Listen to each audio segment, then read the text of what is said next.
और अब हमारा बस इतना सा ख्वाब है कि हम आपको देवराज सर की जिंदगी से और इस महल से बाहर निकालें और अपना ख्वाब पूरा करके दिखाएंगे हम आपको। अच्छा,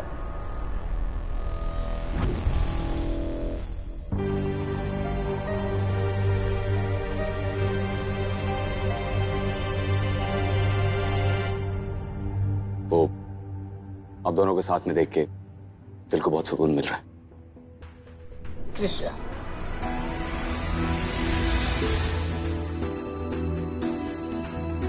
एक्चुअली मैं अपना फोन भूल गया था।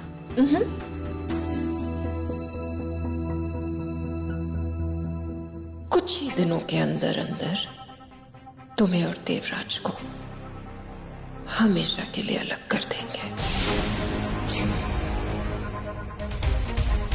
आपकी उल्टी गिनती शुरू। जया, माँ, गेम ऑन।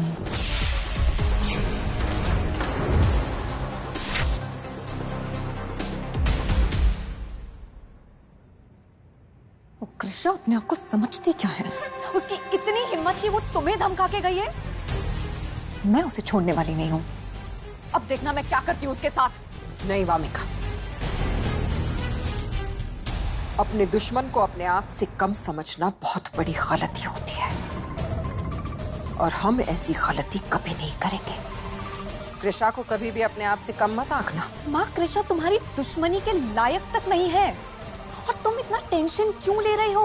वो देवराज तुम बेवकूफों की तरह तुम पर अंधा ट्रस्ट करता है। कृष्णा उसे कुछ भी बोलेगी वो उसकी बात नहीं मानेगा। नहीं वामिका, सोचने वाली बात ये कि कृष्णा इस महल में गौरी बनकर आई।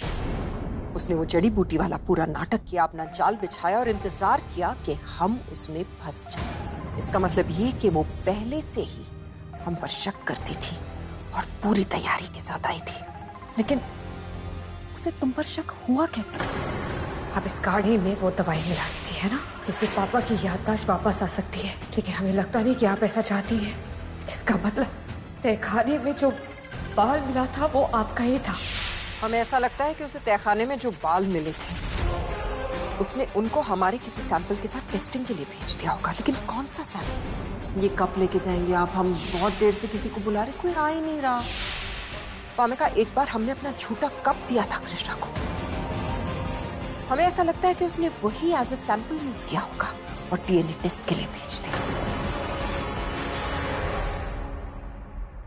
माँ, अगर ऐसा सबूत कृष्णा के हाथ लग चुका है तो देवराज को ना चाहते हुए भी उस पर भरोसा करना होगा।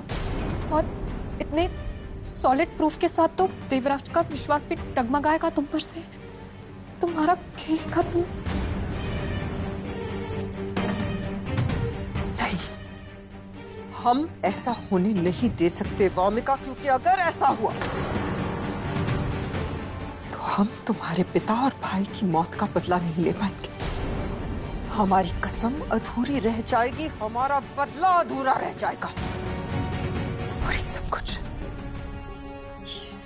कुछ सिर्फ उस कृष्णा की वजह से होगा। हम ऐसा नहीं होने देंगे वामिका, कभी नहीं। Finally back. कृष्णा, आज मैं बहुत ज्यादा खुश हूँ। पापा ने भी आपको स्वीकार कर लिया, अब सब कुछ ठीक हो गया। बस अब जल्दी से ये पता चल जाएगा वो डीएनए टेस्ट किसका मैच हुआ और पता लग जाए आखिर वो है कौन जिसने पापा को इतने साल कैद करके रखा था। एनीवेज, कृष्णा, डीएनए टेस्ट की रिपोर्ट आई क्या? क्या हमें देवराज सर को सच बता देना चाहिए? वो हमारी बात पर विश्वास करेंगे।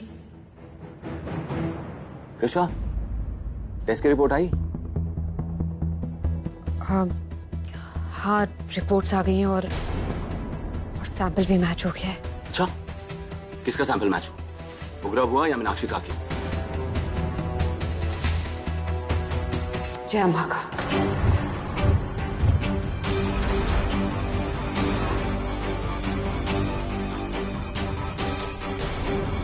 अब जानती भी आप क्या कह रही हैं? ऐसे कैसे हो सकता है? उनका सैंपल तो भेजा ही नहीं गया। भेजा नहीं था देवराज सर, गलती से चला गया था। आपको पता है हमारा दिमाग भी चकरा गया था जब हमें लैब से फोन आया और उन्होंने ये बताया कि बाल का डीएनए कब के डीएनए से मैच हो गया। लेकिन हमने कब तो भेजा ही नहीं था। फिर हमने याद करने की कोशिश करी तो हमें याद आया कि हम पापा के साथ छुपन छुपाई खेल रहे थे और तभी जया माँ ने वो अपना कप रखने के लिए बोला और जैसे ही हम वो सारे सैंपल्स कमरे में रखने के लिए आए तो दरवाजे की खटखटाने की आवाज सुनाई दी। हमें लगा कि शायद पापा कहीं फंस गए थे, वो सारे सैंपल्स टेबल पर रखकर बाहर चले गए और आपको लगा होगा कि कब भी सैंपल है, शायद आपने इसीलिए उसे टेस्ट के लिए भेज दिया। नहीं कृष्णा, ऐसे कैसे हो सकता है? उस दिन जब मैं इस कमरे में सैंपल लेने आया था तो यहाँ पर एक पैकेट था और उसके ऊपर एक कप रखा हुआ था और फिर मैंने दोनों को लैब में भेज दिया। तो फिर सैंपल का दूसरा पैकेट कहाँ गया?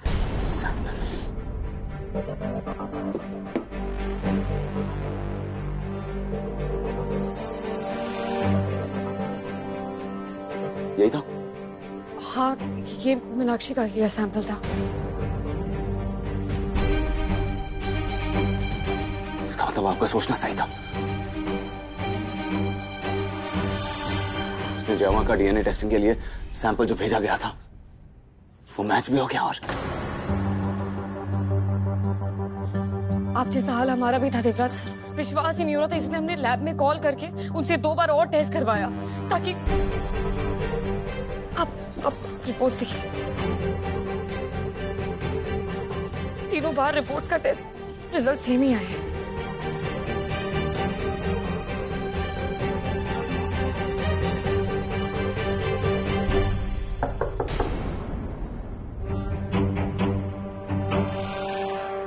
मैंने आप पर अपनी सगी मां से ज्यादा भरोसा किया। कैसे कर सकती हैं? देवराज, हम आप दोनों से कुछ बात करना चाहते हैं, लेकिन यहाँ नहीं। परिवार के सामने आप दोनों बाहर चलेंगे हमारे साथ।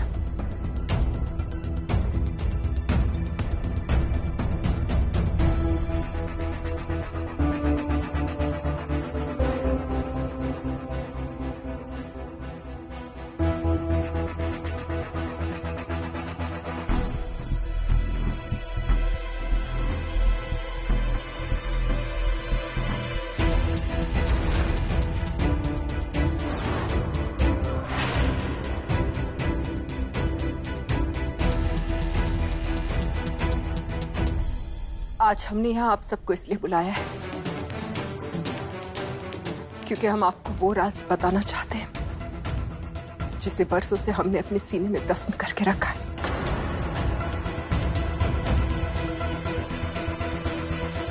इन पिछले सालों में हमने कई बार कोशिश की,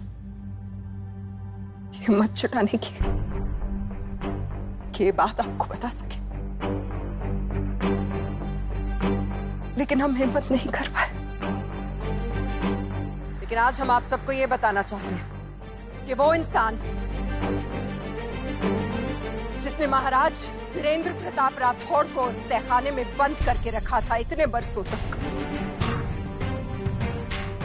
वो इंसान कोई और नहीं है।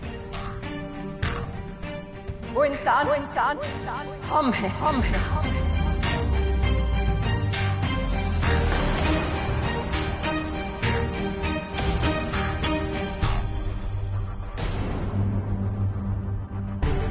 तो ये सच है? जी देवराज, ये सच है। तब कृषा सही कह रही थी। कृषा ये तो जानती थी कि हमने महाराज जी को तहखाने में बंद करके रखा है, लेकिन क्या वो ये जानती थी कि हमने ऐसा क्यों किया? क्यों जया? आखिर ऐसी कौन सी वजह थी जो आपने इतने बरसों तक पापा के साथ ही सलूक किया? बोलिए। आपको क्या लगता है आसान था हमारे लिए आपके पिताजी को जानवरों की तरह तहखाने में बंद रखना, बेटे को उसके बाप से अलग करना आसान था हमारे लिए? पता नहीं, लेकिन इतना जरूर पता है कि जितना आपके लिए मुश्किल नहीं था, उससे ज्यादा मुश्किल मेरे लिए इस बात पर यकीन करना हो रहा है। तभी मुझे सिर्फ इसी बात की उम्मीद है कि किसी तरह से मेरी आंखें खुल जाएं, कुछ सब कुछ पूरे सपने की तरह दूर हो जाए मुझसे। ये तो एक बुरे सपने से भी ज्यादा बुरा है देव।